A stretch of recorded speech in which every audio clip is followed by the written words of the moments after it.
नमस्कार। काल मंत्रिमंडळाच्या बैठकीमध्ये पशुसंवर्धन विभागाचा अत्यंत चांगला निर्णय झालेला आहे। हा निर्णय देशामध्ये महाराष्ट्र राज्य पहिलं राज्य असेल ज्यांनी हा निर्णय तंतोतंत केलेला आहे।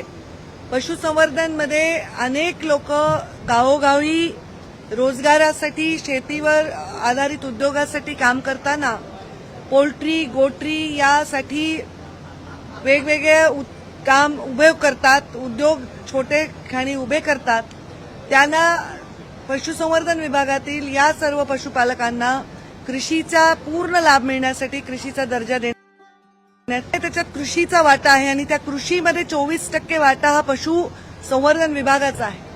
आता असा एक सर्वे आलेला आहे, त्या सर्वेमध्ये सांगितलं की 2030 मध्ये तृणधान्य म्हणजे पल्सेस वगैरे याची डिमांड कमी होणार आहे आणि 30% अंडी आणि कोंबडी आणि मांस याची डिमांड वाढणार आहे।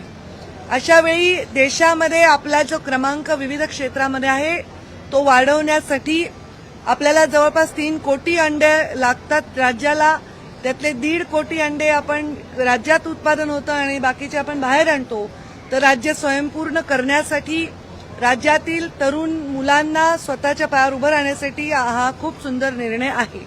याचा फायदा असा होणार आहे की जे लोक पोल्ट्रीज, हॅचरीज, गोटरीज, वराह पालनाचे किंवा डेअरीचे छोटे छोटे प्रकल्प उभे करतील त्यांना पूर्णपणे कृषीसारखा लाभ मिळणार।